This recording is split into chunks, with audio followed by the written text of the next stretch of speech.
All right, well, live right now. Hello, everyone. This is Mohammed Al Sharif. I'll be your host for this episode, and I have with me the magnificent Steph. And as I always say, in a world where data retrieval is becoming increasingly accessible, misinformation spreads rapidly, and being street smart and cunning is becoming a valuable skill to brag about in 2025. Media intelligence بالعربي, media intelligence in Arabic, is a live conversation based webinar series that spotlights professionals working in the MENA region or globally, like Steph, in marketing, research, finance, education, or any analytical field. The host we have, the guests we have over here, they make decisions that influence and impact not only themselves but many around them. So we try to explore their career path, and the thought process behind approaching data, as well as how they drive insights from it. So tonight with me, founder of Experienced Media Analyst, who supports campaigns, agencies, in-house communication teams in scaling up. One of the 50 most impactful independent practitioners working in UK PR sector, an EMIC board member. Her consultancy won the small measurement team in 2023 at the EMIC Awards, two Grand Prix winner, and much, much more. I couldn't say simply in very quick minutes. I'm excited to have Steph. Steph, how are you? Oh, it's wonderful to be here. Really appreciate you inviting me on, and I can't wait to share with you some of my stories and some of my tips. So, yeah, let's start with the conversation. Thank you. Thank you for being here. I know despite your busy schedule, I truly appreciate it. So are you ready? Ready, let's go. Okay, so I always start with the first question, and it's kind of like I want to understand what got you into this. Could you tell us more about the career path, how it all began? Yeah, I mean, in reality, it probably started with my choice of subject at university, but you probably have no idea what I studied, and it's probably not what you expect either. So I studied history of art and architecture at university and also history of film. And I wanted to be a museum curator. I wanted to be the person that helps to put the amazing, exhibitions on at the art galleries. And also a curator is the one that puts together, the little pieces of text on the side of the paintings and the exhibition catalogue. So in a way, I wanted to be explaining things to people, and I wanted to be looking at pictures and perhaps think about words and politics and all these other things, but I didn't go into any kind of field at all like that. So when I graduated from university, it was in the late 1990s, and actually one of the first jobs I had out of university was in the media intelligence profession. So I started in this profession age 21, 22, and I haven't escaped yet. I'm still here 26 years later. I started at a company called Metrica back in the day. It was one of the leading media evaluation companies in Europe. It was headed by two people, very, very big names in our industry. Richard Bagnall, who's a former chair at AMEC, our trade association, and one of his co-directors, Paul. They helped to bring that company along, and it was one of the leading firms there. And I worked with them for many years, and they've continued to support me actually all through the decades. That was, I guess, in 2000. So yeah, I started with them in 1998, and then I worked with them as an employee until 2002, 2003. And the reason I set up my own business was actually just for practical reasons. I was living in London, and I had a young family at the time. And London is a difficult place to bring up children unless you've got lots of money. And so we decided to escape from London 22 years ago. And so that led me to sort of be a freelancer, actually, and work for myself. But I continued working for Metrica, but as a freelancer. And then that just kind of continued and continued. And it was clear that there was still need for many more freelancers to work in the industry, because the nature of the industry in media intelligence back in the day, when you had humans reading media articles and analyzing them and putting them onto a database, was very cyclical. It was very hard to predict how much work there was going to be tomorrow until the newspapers went to print, and we saw how much media coverage there was for our Actually, I clients. was going to ask you about this. Like in 2003 and 2002, what were you analyzing? Like, do you have the capacity of social media as it is right now, or mainly concentrating on news channels? Yeah, I mean, social media wasn't even there in 2003. So back in the day, we would get the paper cuttings. You know, there would be cuttings agencies, and they would have people literally with copies of the newspapers. But they probably had thousands of copies of those newspapers because they had thousands of customers.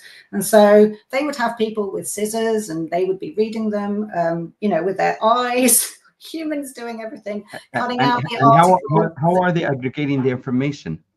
Well, this was the job then of the media intelligence firm, to come in and collect all of this information that was normally sent to the customer, to the corporation or the government entity or the NGO or whatever, and they would receive their coverage the next day if the post was good. They would sometimes have a couriers going across London. We're discussing with motorbikes. I know, it was very much. It was very manual, but it was then, and that's the reason why freelance network was very important to the industry back in the day, and actually continues to be so, because you just don't know how many articles there are going to be for your customer until they come. You need a team ready. You need a team ready. Exactly. And so freelancers offered the industry that kind of flexibility. They worked from home. And it gave the industry the opportunity to really grow and be profitable back in the day.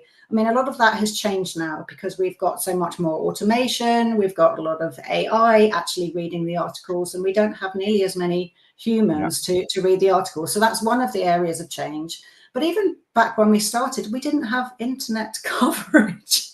I mean, it sounds really strange, but I remember being at a office party and somebody showing me this thing called Google on my computer, and and that was kind of a couple of years after I started working. So I did start in the Stone Age, before there was the internet almost. I mean, we did used to send our and I feel like clients.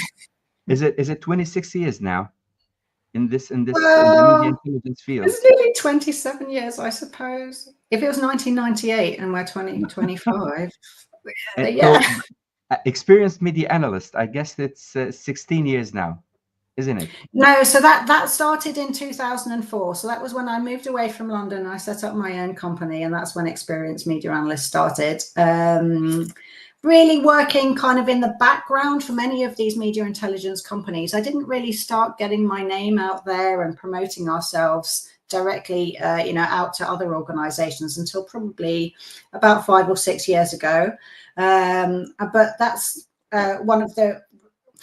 we started off mainly working with the media intelligence companies and supporting them with freelancers and that kind of flexible workforce.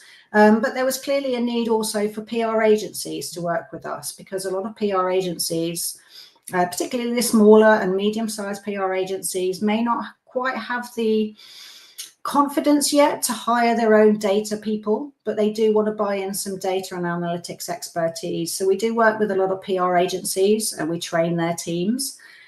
We help them to organize their systems. We help them to become more efficient. We guide them to tell a better measurement story about the media coverage and the other media signals they might be receiving for their clients.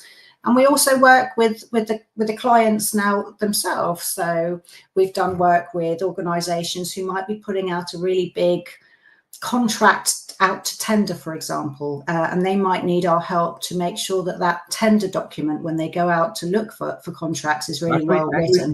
That was my coming question is, so through your working day now, experienced media analyst, I know you told me before, because like it's moving from the operational day-to-day huge amount of people to the more strategic level.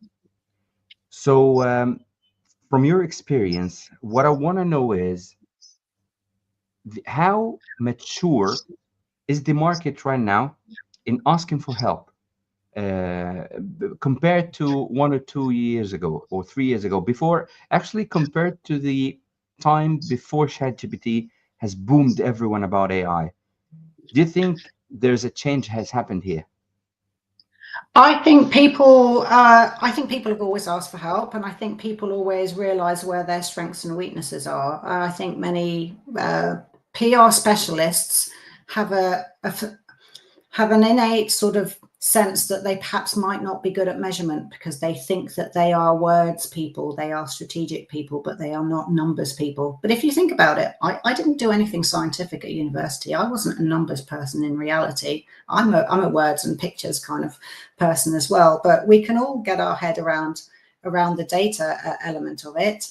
I think increasingly, because of what's happened in, say, in the past 20 years, with the massive increase in the volume of content that's out there, I was just saying before, there used to be just articles, newspapers, magazines before the internet came along. There was TV and radio, of course, as well. But then the internet came along, and the number of potential areas where your customer could be mentioned just grew and grew and grew.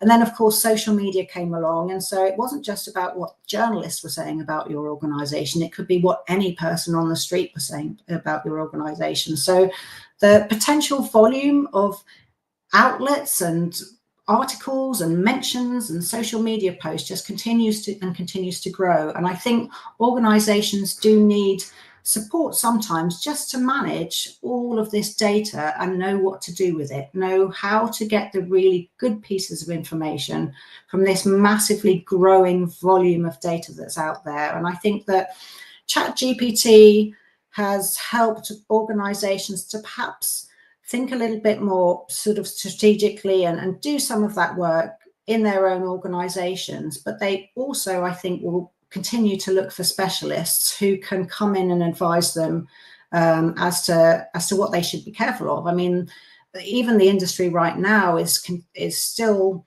experimenting with things like generative AI. I mean, in a sense, the industry has been using not quite AI, but things like large language models and predictive techniques and clever, clever systems on databases to cluster topics and messaging and so on. That's actually been going on in our industry for quite a long time. So in a way, it feels like the world's just catching up with some of the technological things that we've perhaps were doing 10 or 15 years ago. It's just got a shiny badge on it now, and everyone's got free access to it. Whereas in the past, we had to, work with our specialists and our teams of developers to build bespoke systems.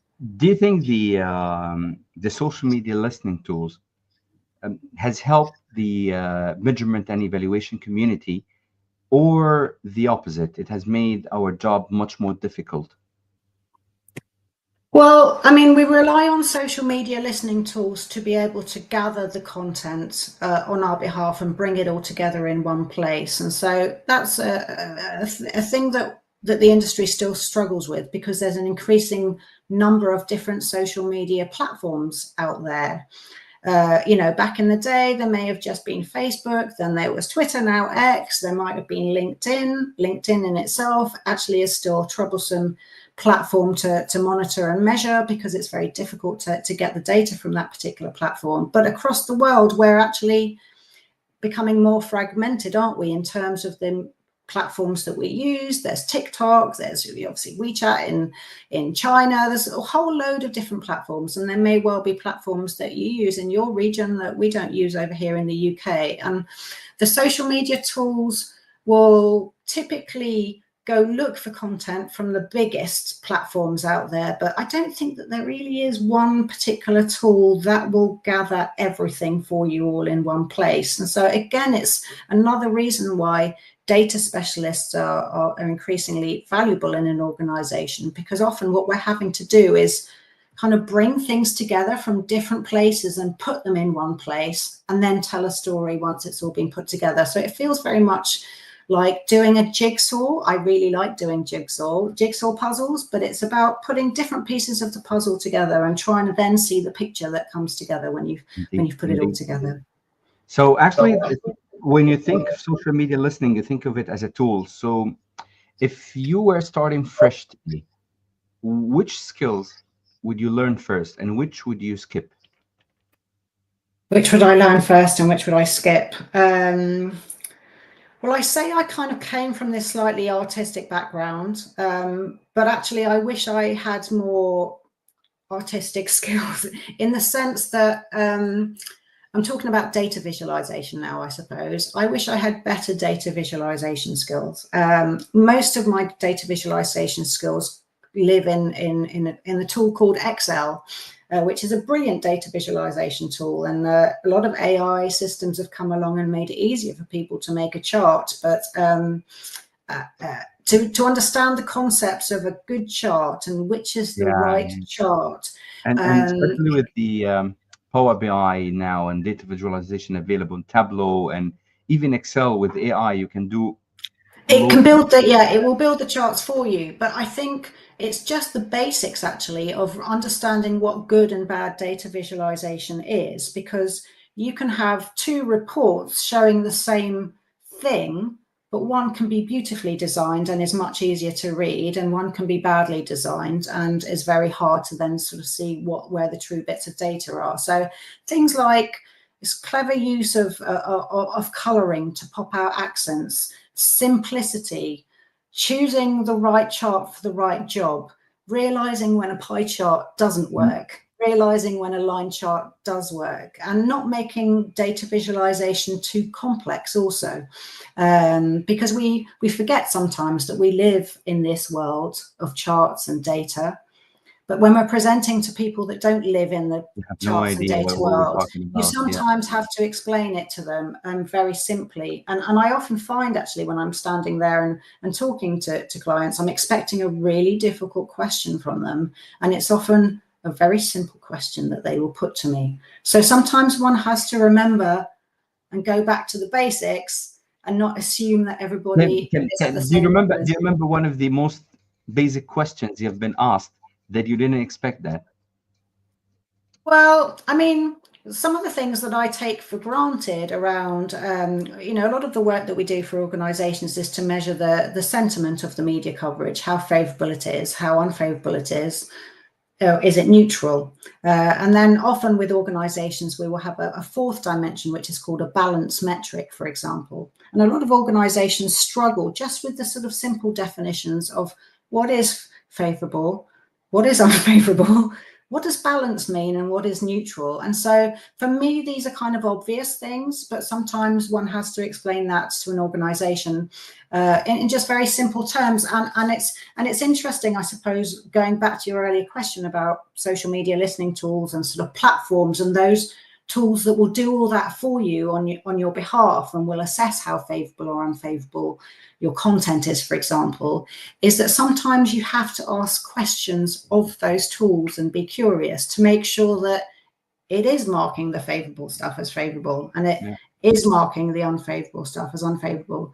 A particular example is when you work in the pharmaceutical sector, for example, some of the words linked to pharmaceutical products, you might be talking about cancer, for example, and many large language models or automated sentiment systems will take that word and consider it to be negative.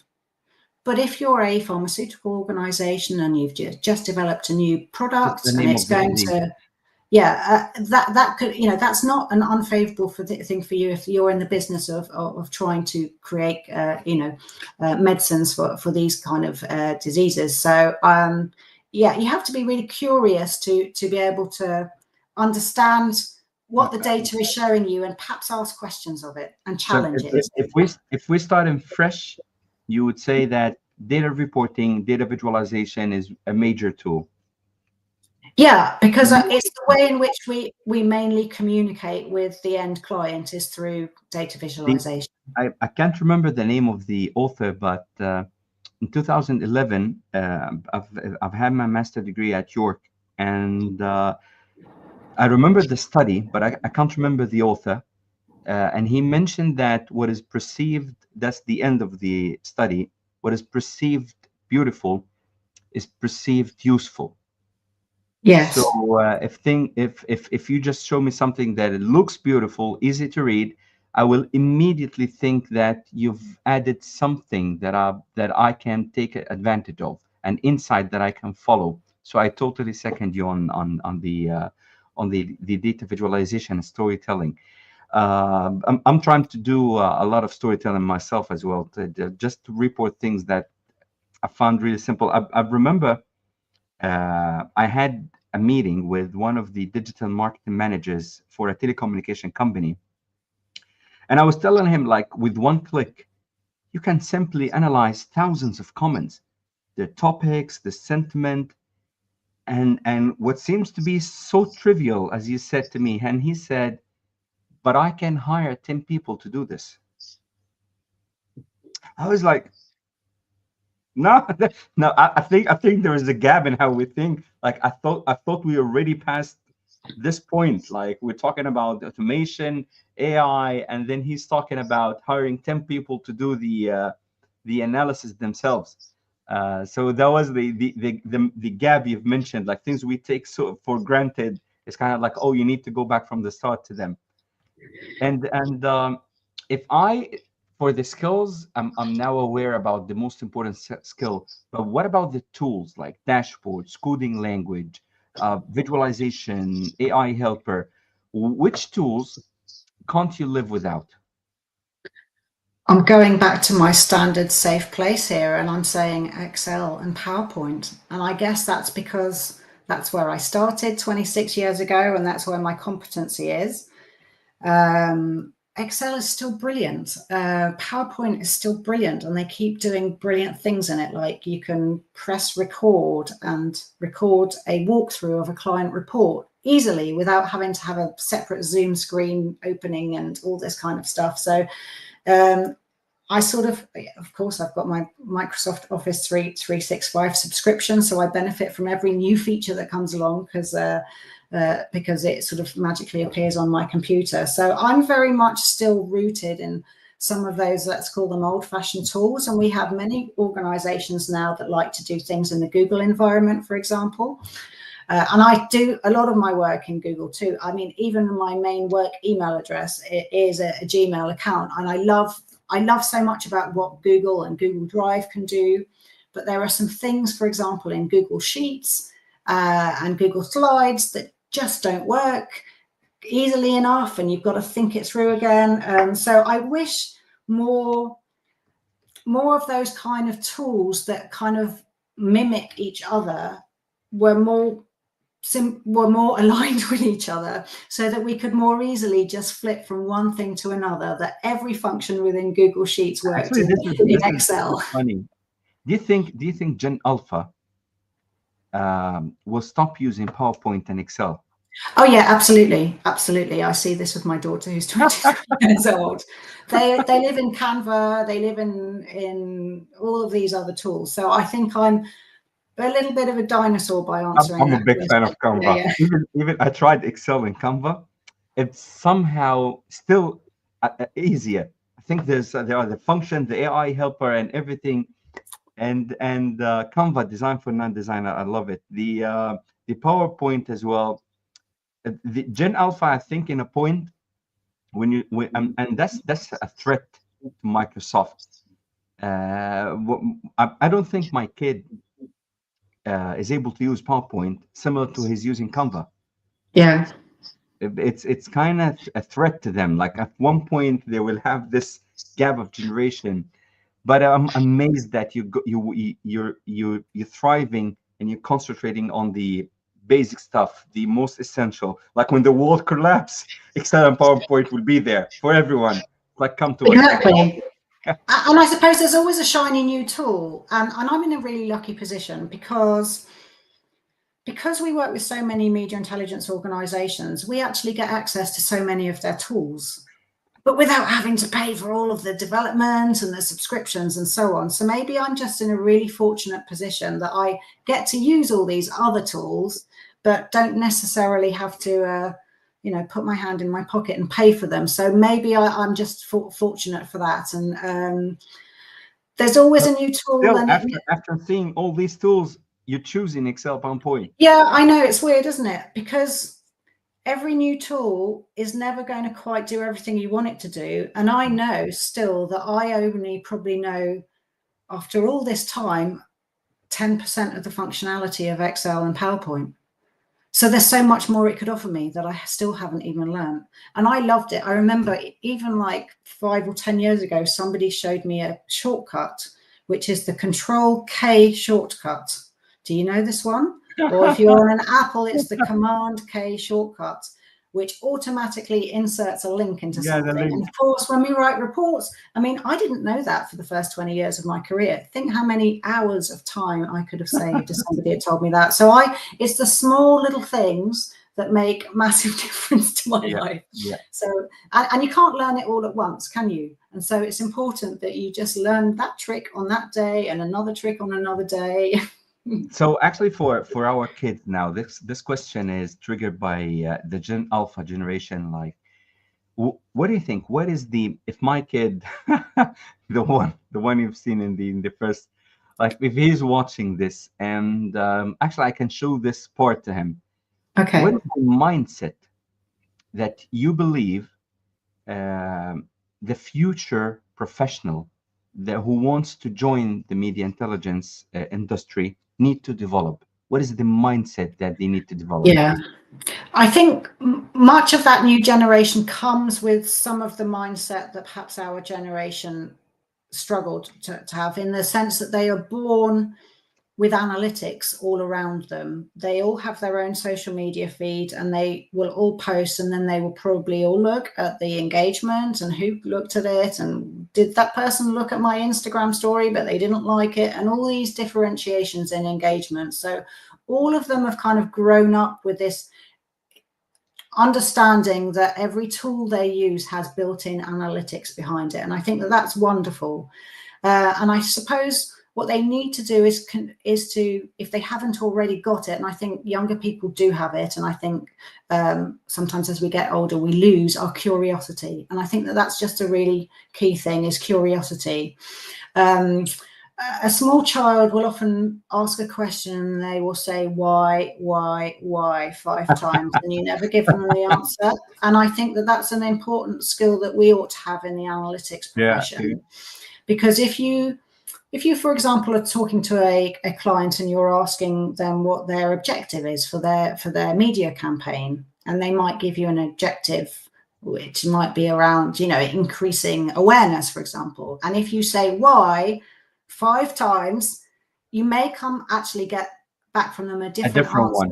And that might tell you that you perhaps don't need to achieve that through widespread awareness, but you need to focus on this target audience. And similarly, I think it's this question around why, because again, these tools that we use are very good at telling us that the who and the what and the where and the when, because a lot of the metadata, but not the why.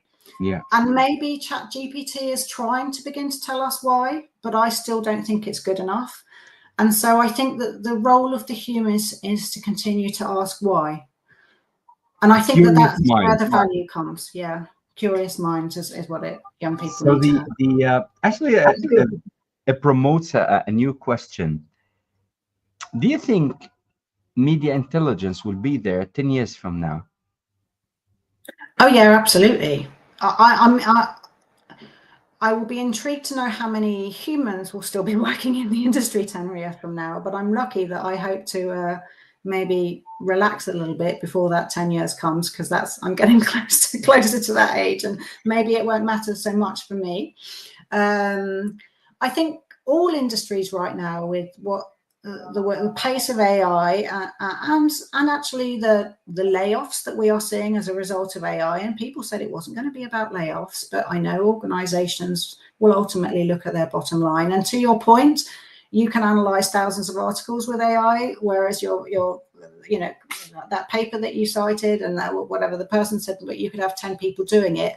It's two different mindsets also, because which is better? Is it sometimes better to provide meaningful employment for people, or is it better to make millions of dollars? And again, these are big philosophical questions I didn't think we were going to be talking about on today's session. But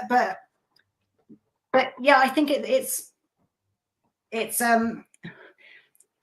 do think the industry will still be there. Why I'm asking this question is I've seen this news of not only one but a couple of social listening tools or moving from and the wording they used in their posts. So in their post, they mentioned you do not need someone, something around this. You won't need someone to write you the Boolean language anymore. You can simply use our tool, which has a semantic mind of the AI. So now Yes. you don't even need the analyst himself who's writing the queries. You can just type, I want to know what happened in this, blah, blah, blah, and the AI will do everything for you. To a large extent, yes. Technology is making that technological bit, the Boolean, more easy, and that's great. But again, if you don't have a curious mind, you're not going to check the results. And we had this situation come up just this week. I was working with an agency, and they have, they're working with one of these automated platforms, and it's got AI powered Boolean, and they've got a share of voice. And I went in and looked at that Boolean, and I could see the back end of it, and I could see that they were not comparing apples with pears, as we say here in the UK, because there were inconsistencies just in the searches that they were doing between them and their competitors.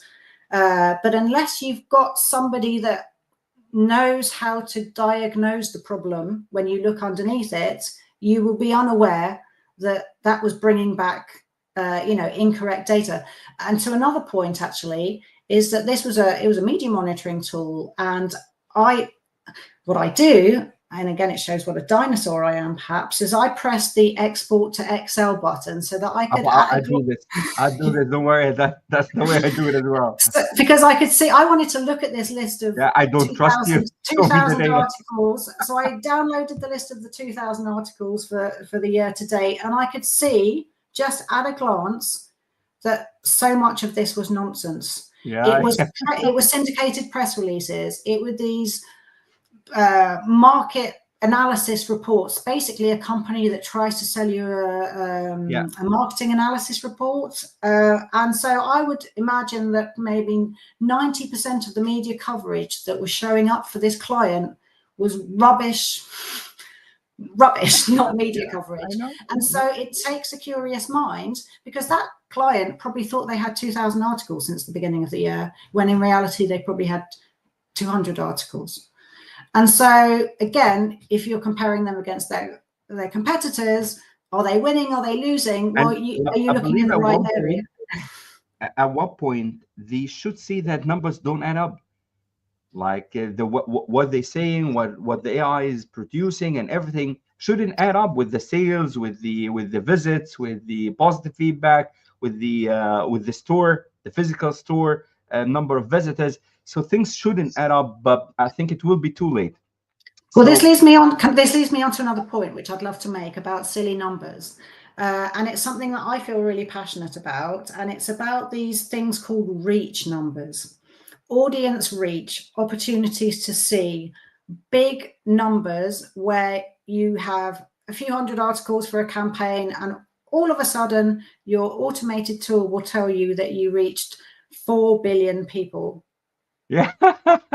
And it's just complete rubbish, isn't it? Of course it's complete rubbish. So I really care about the smaller numbers. And to your point, if you're saying to your customer, okay, you gave me $50,000 to do this campaign. We did the campaign. We got this many articles. We reached 4 billion people. That's practically half the world population. How many sales did we make? Oh, about $10,000 worth of sales. And so if you're reporting on a really fake big number that means nothing, but then the actual outcome is very small, it's like a seesaw in a playground. It's very unbalanced.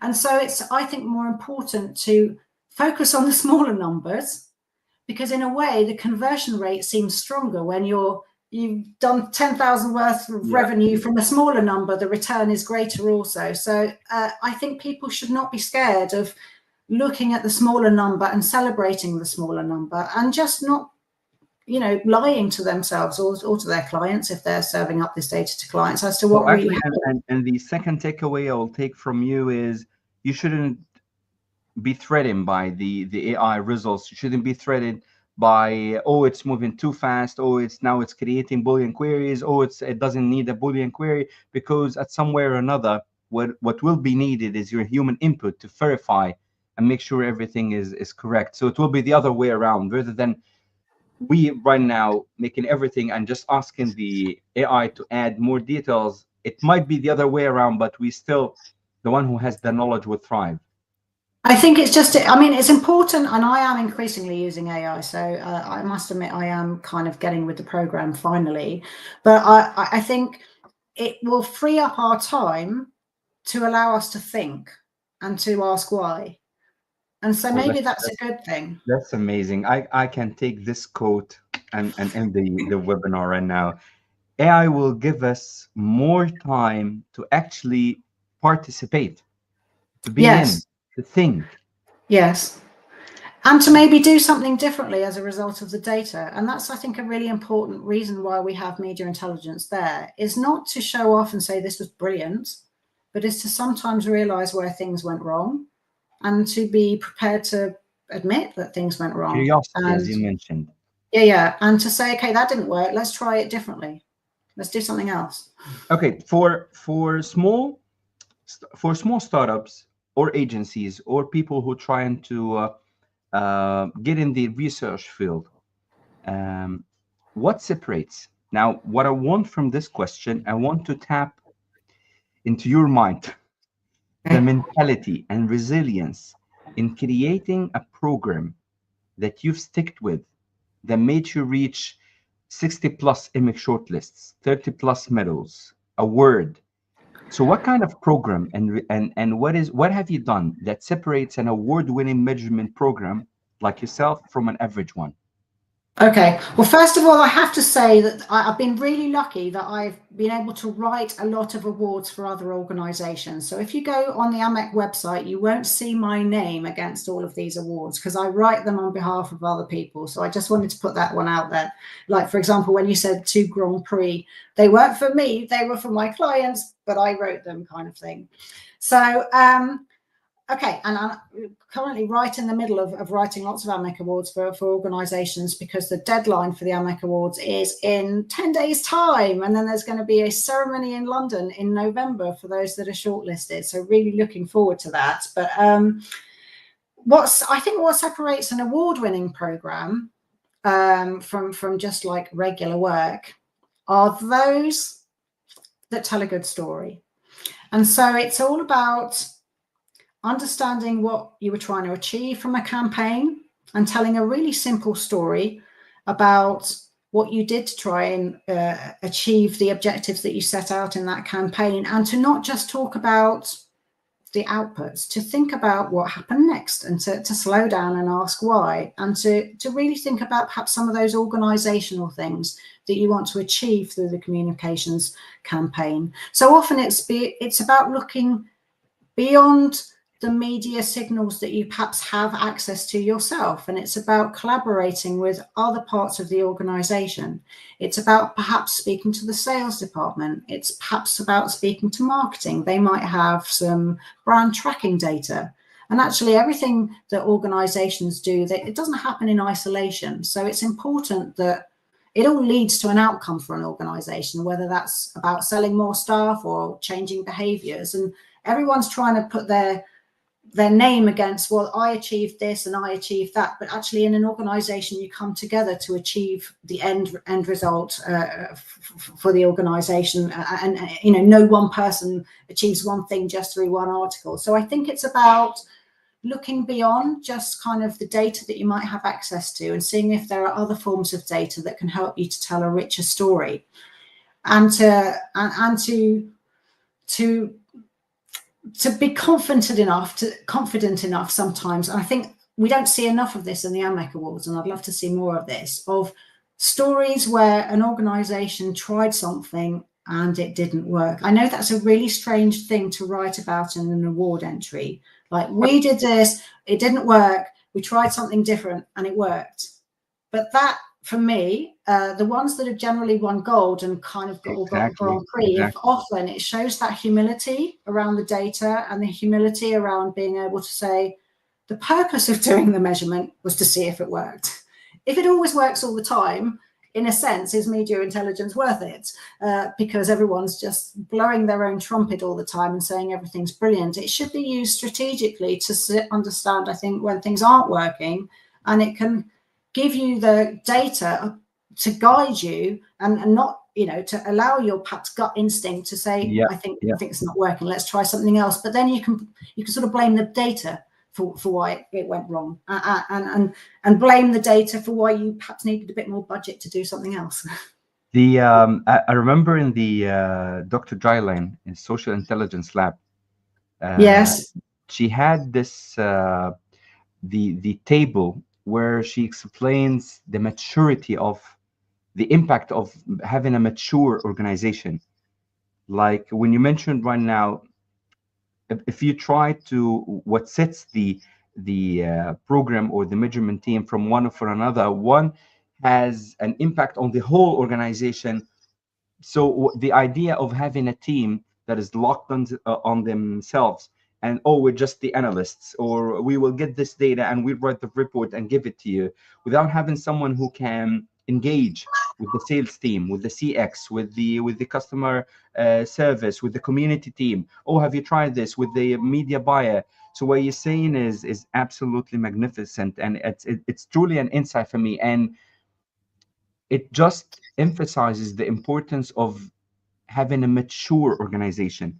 Because when you have a mature organization, they will start enabling everyone to spread the data, making sure insights and data is easy to access for everyone, including insights team like yourself. That's truly remarkable insight. And do you think that's enough for teams? You just now spreading your secrets to everyone. Do you think that's enough for everyone to be like as listed as you are and get those rewards, or there's something hidden that you're not telling us? I don't think there's anything hidden. I mean, I have a knack of being able to spot an award-winning piece of work, and so sometimes I will hear about campaigns and hear about measurement techniques that people are using, and I will guide them and say, I think you should enter an AMEC award because this looks like best practice to me. And I suppose that has been guided by the AMEC, by the Integrated Evaluation Framework, which is a magnificent piece of work. And I encourage anybody who doesn't already know about the Integrated Evaluation Framework to go onto the AMEC website. It has been translated into many languages. And it's about rooting the work you do in rigor, in academic theory and business process theory. And it begins to introduce terminology into your reporting that perhaps may make more sense to other departments across the organization. You have in many other industries, in education, in defense, you consider things like outcomes. What was the outcome of this? But outcomes has only really been something that we've been talking about in the media intelligence world, maybe for the past, let's say, 15, 20 years. But right in the beginning, when it started in the 80s, 90s, we were really focusing on outputs. So it's about beginning to introduce more language that perhaps makes more sense to other parts of the organization, thinking about how things contribute to revenue. Think about talk about things in financial terms, return on investment, all these kinds of things. Not yourself. Yes. Yeah. So you've mentioned right now is you can spot, you have an eye for an award-winning measurement or award-winning report. So the ones that you have written yourself, that's the one I'm really concerned of right now. How do you know when you're writing that you found aha moment, something that is intriguing within the data? How do you know that I found the thread that's gonna make this report an amazing one? How do you know that you found something? Oh my goodness. Hang on, let me just think about that. Sometimes the aha moment,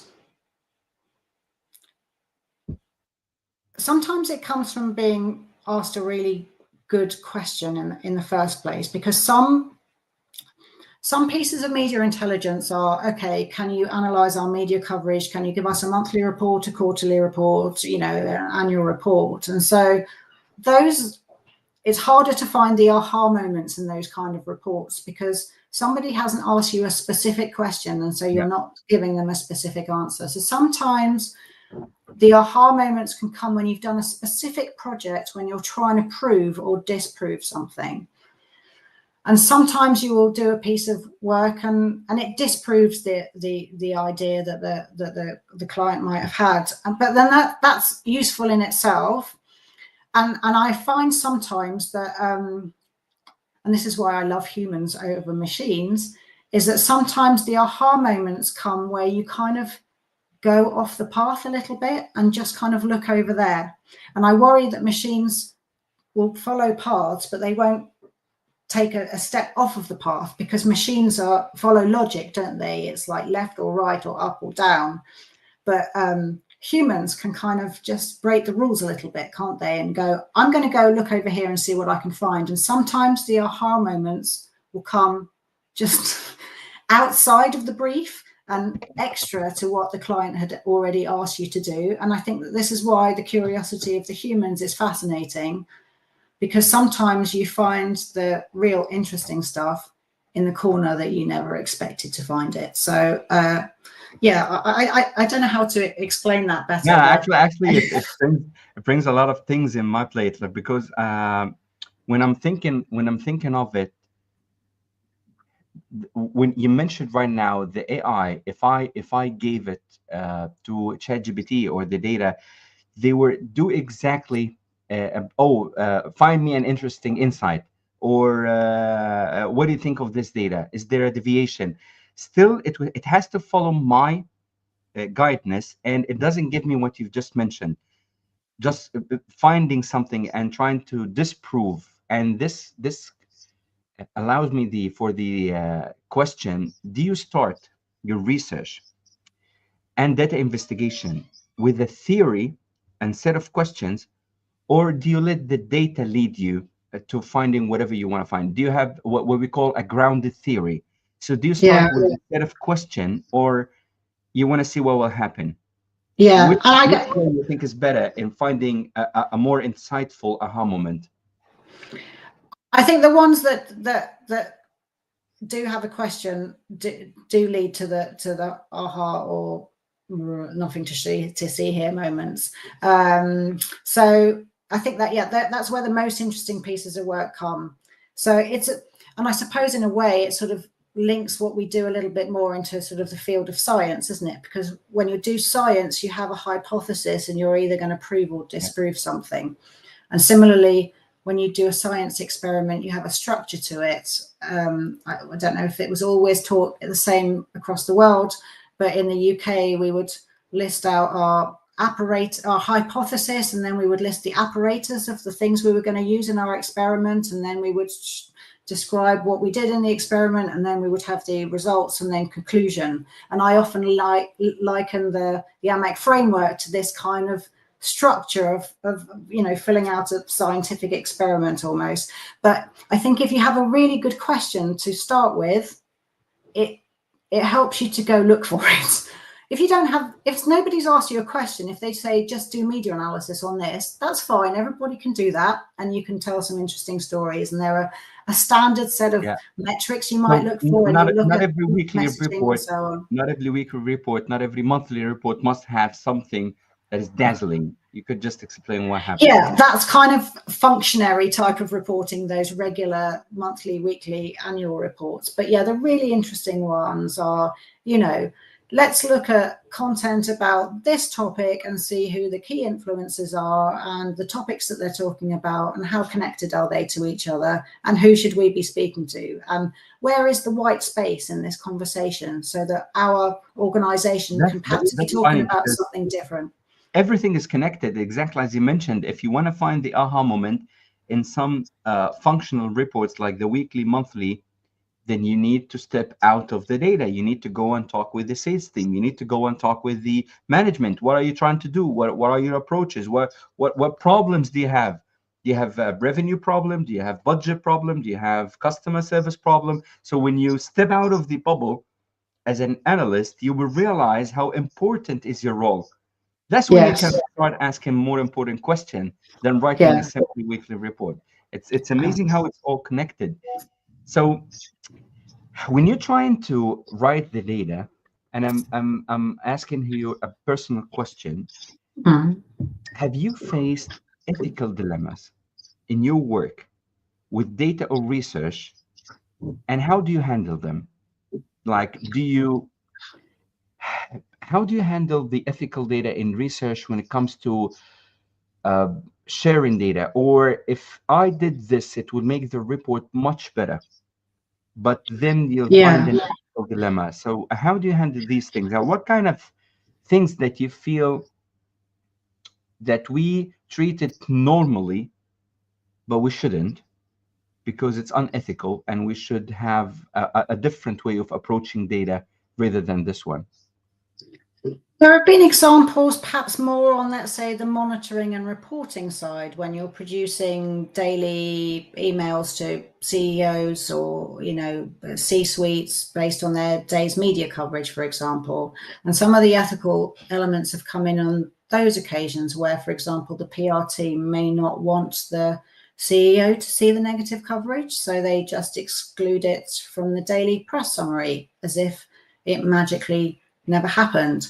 And so those can be kind of ethical issues that one faces, because in reality the job of a media monitoring, media intelligence organization is to report what's there, not hide and massage the figures and make it look good for the team that you're working for. And ultimately, I suppose every organization sort of answers to what their clients say, and so sometimes you do have to do those things, but I think that's their issue, not my issue, because they're the ones that are going to look silly when the CEO does find out about the negative piece and ask, well, why didn't you let me know about it? I've worked for... Have you ever been asked before, Steph, to not to report something? Yeah, that has happened. And I suppose as an analyst, sometimes when you're reporting, perhaps you're doing your daily, weekly, monthly reports, one tends to focus on the really good stuff or the really bad stuff. And it's important to lead on the good stuff, not necessarily lead on the bad stuff. But sometimes it's tempting as an analyst to lead on the bad stuff because that's the interesting bit. The good stuff might just be good because the media reproduced a press release, so it was really positive and it was full of messages. So in a way, that's not interesting. Sometimes it's really interesting to spend a lot of time focusing on the really negative articles. And so sometimes one can be asked to perhaps not focus on those first, or perhaps put that to the end, or put it in the appendix and so on. But again, I think that's speaks to perhaps the level of maturity of the organization, in that those who are not prepared to see the good and the bad and to face up to it, perhaps not at that level of maturity that other organizations might be at, where they can say, okay, well, we can see that there's an issue. Let's deal with this issue. Let's respond to it. What are the strategies that we can do to work with it? What do you recommend? What's your recommendation for junior analysts, senior analysts, small media teams, if they've been asked by their company, the one that is hiring them, to adjust the report to focus on certain points and neglect the others? What do you recommend in something like this?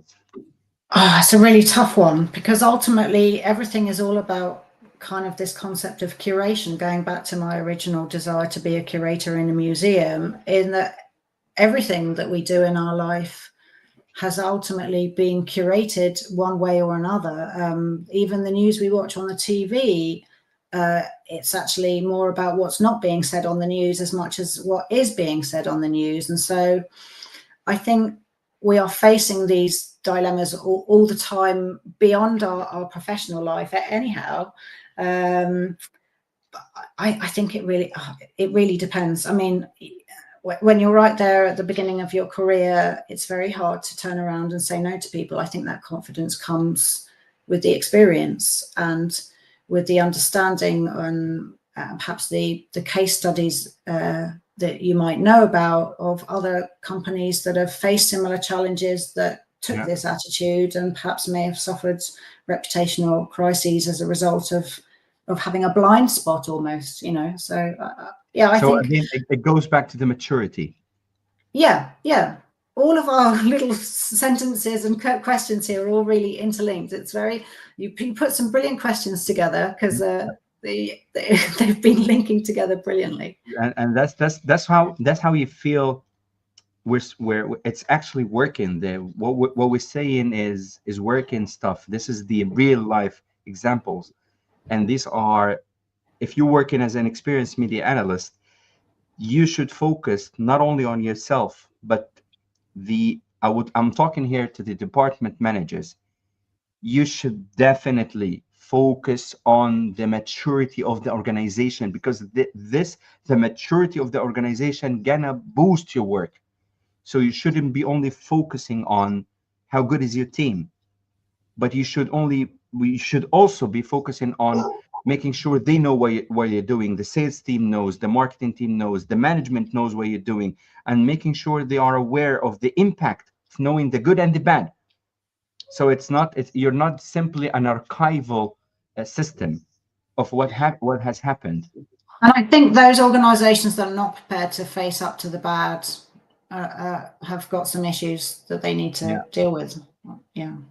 The moment they will realize that you're part of the process of making them better, I think things will change. So actually, if I have this question, now we have accumulated huge loads of experience.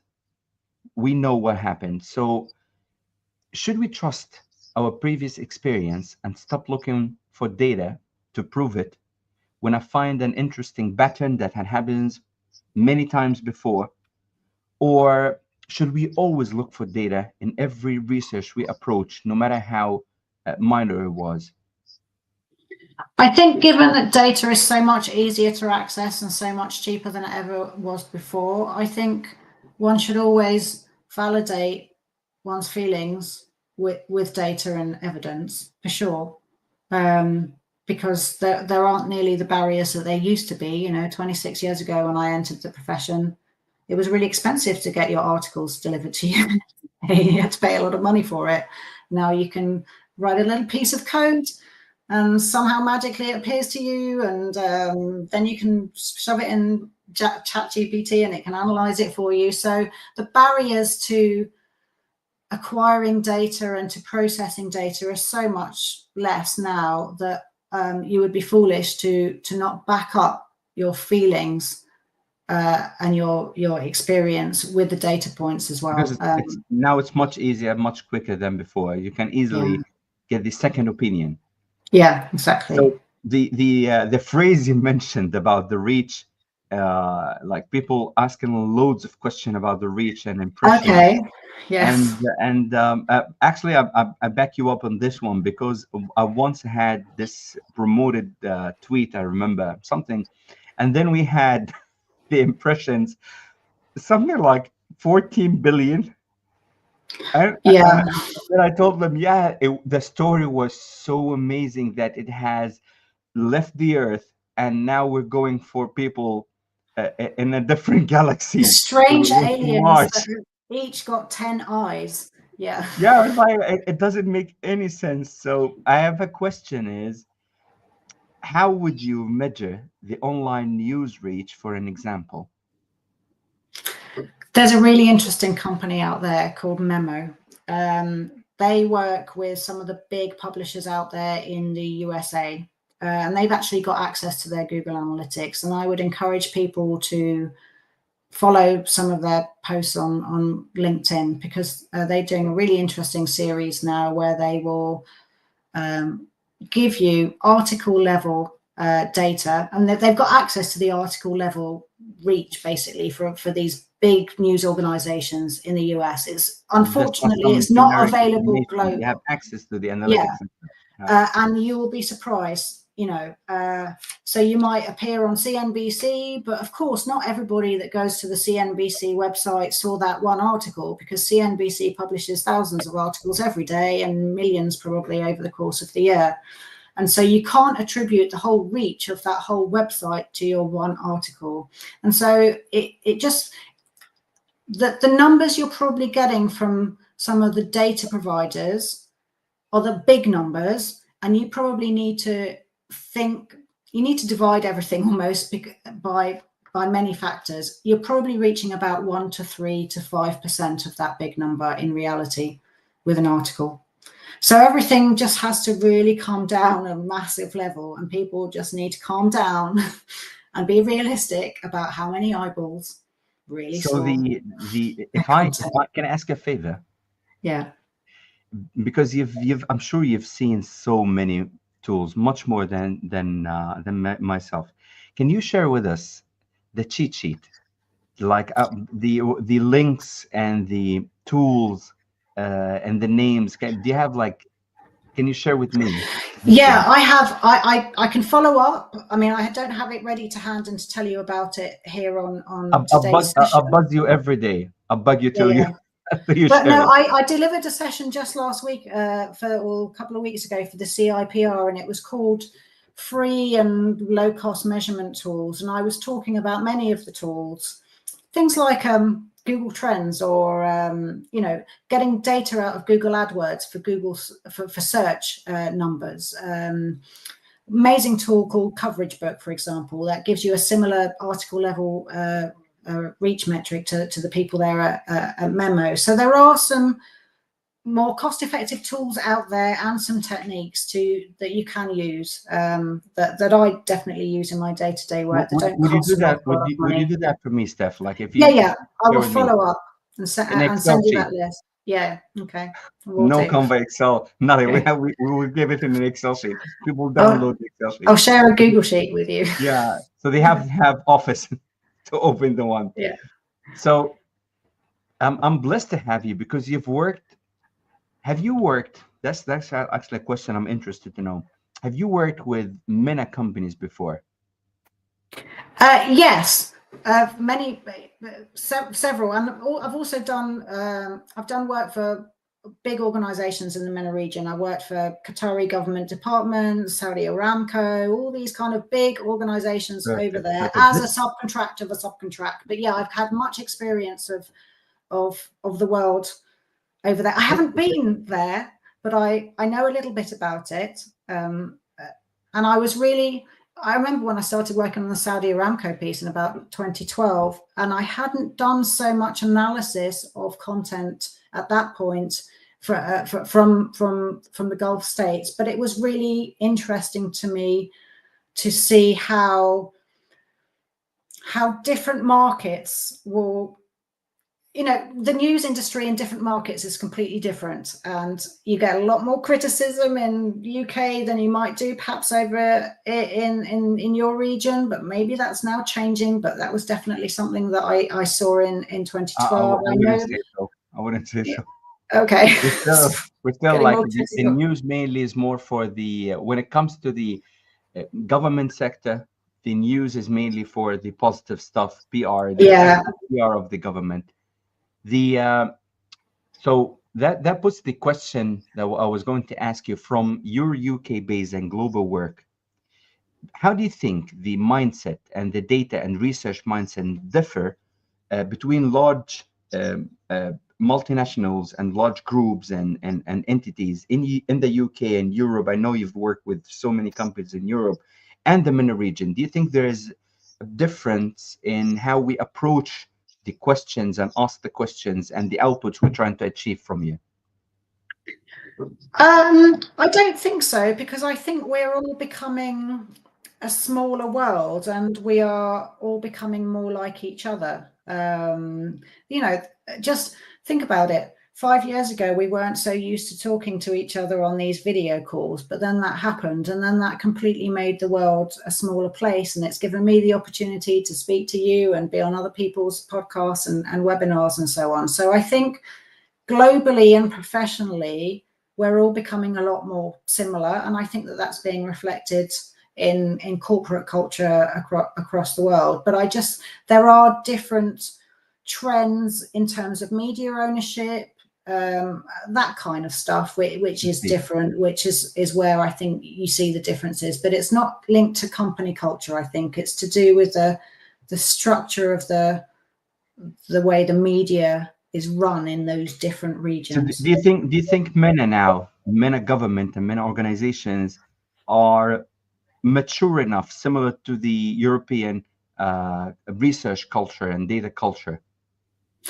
I feel so. AMEC has done research in the past into its user base, and it was interesting to see differences between attitudes between, you know, Western Europe, Asia, North America, and so on, and then the MENA region. And there's very much a sense of optimism, a sense of growth, a sense of increasing complexity requirements in your region. So it's not just about counting simple things and doing simple things now. It's becoming increasingly more complex. There's an increased need for integrated evaluation, looking beyond just, say, articles, and bringing in social media and bringing in other data points, you know, digital performance, search behaviors, and so on. So I think that the region has really begun to catch up, and there's a sense of optimism which I feel is just happening generally in the region anyhow. And I think that is well founded, because I think that other regions of the world are perhaps not thriving as much as they once were, and we're in a massive period of geopolitical change. In 2011, my master's degree in New York was about the thesis itself was about is there a difference between the previous generation and Gen Z in the how quick are they in adopting the technology? The older we get, we had I was studying the UK community and the Egyptian community. The older we get, we had a difference of maybe 9 to 10 years. So the technology that they were using, we had a 9 to 10 years gap before the people in Egypt start using this technology. But moving forward, for Gen Z, it has a 2-3 years gap. So the gap went from 9 to 3 years. So when they started using this, we had the technology maybe 2-3 years. If I had enough power and enough time, I would do the study again. But this time, I bet you it's completely changed. Yeah, it will be minimal. It's probably months or weeks. Yeah, minimal. The moment they used over there, I think it will be used here. And that's suppose what you're saying. And the gap is becoming and shrinking more and more. And the digital marketing or intelligent things that being used over there is exactly used at the same moment in the MENA region. I love where this is going. And do you think there's still a gap or opportunity that measurement, research, and insights agencies and companies can work to fill this gap or fill this opportunity in the coming years? But the growing, the changing nature of how we are in the world. I mean, I suppose I'm looking for a source of income. So what do you think is there's the gap that I can still work in, or something that will make me unique in the coming 2-3 years?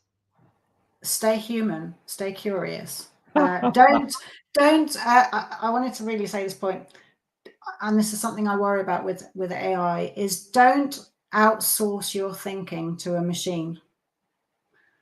You know, because I worry that they're even doing studies now, aren't they, that those that are using AI a lot, even their brain is less likely to function in the same way that I don't even know my husband's telephone number off by heart, whereas maybe 20 years ago or 25 years ago I would have done. But you know, so our brains are not working in the same way we know it now, and we're seeing, you know, evidence of it in academic research now amongst the younger generation. So I think so long as you don't become a kind of like a robot yourself and believe everything that the computer is telling you and don't question it, and if you stop asking why, which is actually a kind of childlike attitude, isn't it? It's this childlike curiosity and wonder about things.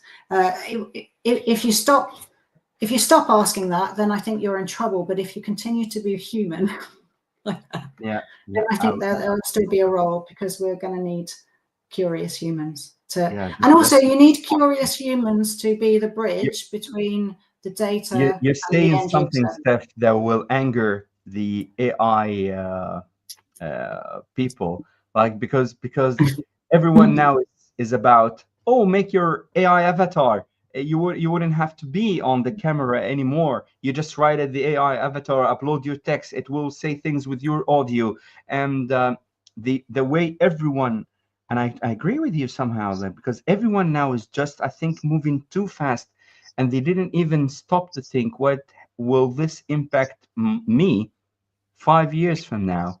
My analytical way of thinking, my curiosity. I don't think anyone has stopped and thought about it. They're just moving as fast as they can with everyone. The FOMO, they are afraid of being left out. So Yeah, and so you just need to, in the same way that you need to step out of your bubble and ask an interesting question, I think some people need to step out of this constant race. It's quite exhausting, actually, being in the media intelligence profession, because it's, you know, it's changing, and it's never stopped changing for 26 years, probably more than any other industry I could imagine. We have to keep learning all the time, and we never know about the next thing. So I think it's important that people stop and think and reflect. So when you are, I know you've hired hundreds for now, and what if you're looking for junior freelancers or junior full-timers joining you, what personal traits? Now we've mentioned the curiosity. So if you're gonna hire them to work with you, what personal traits do you think they should have at the early of their career, the start of their career in this field? So yeah, obviously that curiosity point that I made earlier, and that questioning nature, but also flexibility, because this is a really, this is a job sometimes where the answers are not already there at the beginning of a project, and you need to kind of be inventive as to how you're going to achieve this in the time scale or on the budget and so on. So I think a flexibility and an inventiveness and an ability to perhaps challenge those above you that think that they know best because they've got the experience. But I suppose that comes back to just being that childlike nature of asking why. So actually just embrace their youth, embrace their immaturity, let's say, in the profession, by saying, why are we doing this? What's the point of this? What, you know, I think there's so many organizations that continue to do the same thing because they always used to do it that way, and they don't change. And I think that younger generations can bring new things to an organization. And so yeah, it's very much that kind of youth-like innocence and curiosity that I sort of look at for in people. If I moved up a little bit, like now you're hiring seniors, what qualities that separate the good from the great?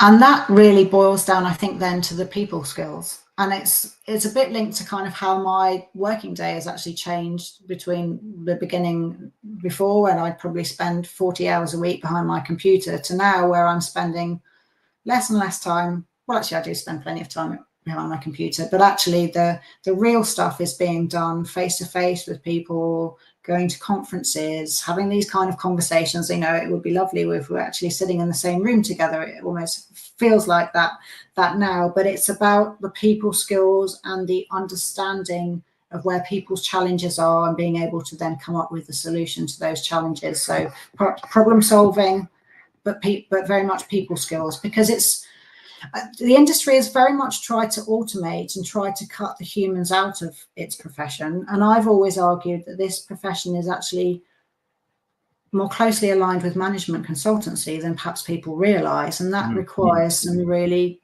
clever humans. And actually, if the profession were to not continuously go down the automation, get rid of the human route, which ultimately has an impact on value and price and how much you can charge and so on, But if you go up the value chain, a bit more like the management consultancies, we could all be earning as much as the partners at PricewaterhouseCoopers and KPMG and all these kinds of places. That's amazing. That's amazing. Steph, I'm gonna go for a quick fire, a quick 5 questions, and I need you to not to take so much. Just think of the answers that relates to you. No Okay. right or wrong answer. I just want to know how will you think of the question, and then we will go to the apology of the final conclusion. So, are you ready for the quick 5 question? Yeah. All right. So, what do you enjoy more? Get your hands dirty, craft an EMIC award entry report, or deliver a live result presentation and communicate the story that someone has done it? It's a live results presentation every time. I love bringing something that can be quite boring to most people to life, and I suppose that just sort of shines through with my excitement for the industry and for the topic. So I love making something that could be really boring sound really interesting. So all right. If you could wave a magic wand and eliminate one PR or one communication measurement metric forever, what would it be and why? I can't. The frustrating thing is that you're asking me this question, which means I have to give you the answer, which means I have to mention the word, which is advertising value equivalent, which is where, the AVE. Yeah. I remember going into my job interview back in the day, 1998, and talking about why AVEs were just not a good way of measuring the impact or the outcomes of media coverage. And old boss Richard Bagnall has got this amazing list. Actually, I think so we will refer to it as Voldemort. That we don't mention it. Its name. Well, yeah, but if people are curious as to why AVEs are no good, Google 22 reasons why AVEs are bad, and you will get to Richard Bagnall's list, and it will make sense to you. Then it always was a meaningless metric, and it continues to be a meaningless metric. It's built on nonsense, and it means nothing, and it doesn't guide you strategically. All right. One misconception about PR measurement you wish would disappear? That it can all be automated and that you don't need humans to do it. So describe the measurement industry in one word. Dynamic. By dynamic, I mean, because dynamic can mean like really fast, can't it? And quick, and it's moving so fast, but it can also just be like really different and interesting. And so, yeah. I second this one. So if you had a budget, would you rather invest in a cutting-edge analytic platform or allocate to upskill your team to deliver deeper into insights? So the question is technology or talents, and why? Talent all the way. And I'm biased because I've been in the business of selling humans to an industry that's been trying to, automate and get rid of the humans. So of course I'm going to say the humans. And again, I said this point already, but I'm so lucky to have access to all of these tools anyhow, but I don't have to pay for them because I get to use them as a supplier to many of these organizations. If ever things went down, I have PowerPoint and Excel. Well, my point always is as well is that in order to run a successful company, you need to look after your staff, and then your staff look after your clients, and then your clients look after your profits. And so it's all about the people. Pay them as much money as you can, treat them well, they will look after you, you'll have a successful business. That's my motto for business anyhow. That's how I run my thing. Steph, I can't believe it. It's been more than an hour. Yeah. Thank you so much, Steph. So I final, like we're in the final takeaway. I know you've had enough from me. And I just want to know one piece of advice or insight that you'd like the audience to walk away with from everything we've mentioned. I suppose it's back to this point. I don't. In some PR journalism schools, they teach you the key things of a good press release, which is the who, what, the why, where, and the when. And I sort of mentioned this point again, is that it's only the humans at this stage that can answer the why. And so just remember that. Just remember the word why, and then media intelligence is useful. Yep. Thank you so much. I always tell at the end of the webinar that when I talk with my colleagues, I mention to them the thing that you can get from a mentor or a guest is more valuable than money is time. So thank you very much for your time. And to the audience, tonight I had a pleasure of meeting Steph Bridgeman, the founder of Experienced Media Analyst, one of the 50 most impactful independent practitioners in the UK PR sector, an EMEC board member, and loads more. I highly recommend everyone to follow her for more information if you are part of this field. Media Intelligence بالعربي or Media Intelligence in Arabic is a live webinar series that spots professionals like Steph working with data almost every day, exploring the career path and thought process. We aim to facilitate knowledge transfer to early career professionals like yourself or senior one who are looking for a more advanced case studies and use cases, share meaningful professional journeys and experiences, and promote ethical, grounded, and regionally relevant research practices. So I'm Mohammed Al Sharif, and thank you all for being with us, and I wish you a lovely night. Thank you. Bye.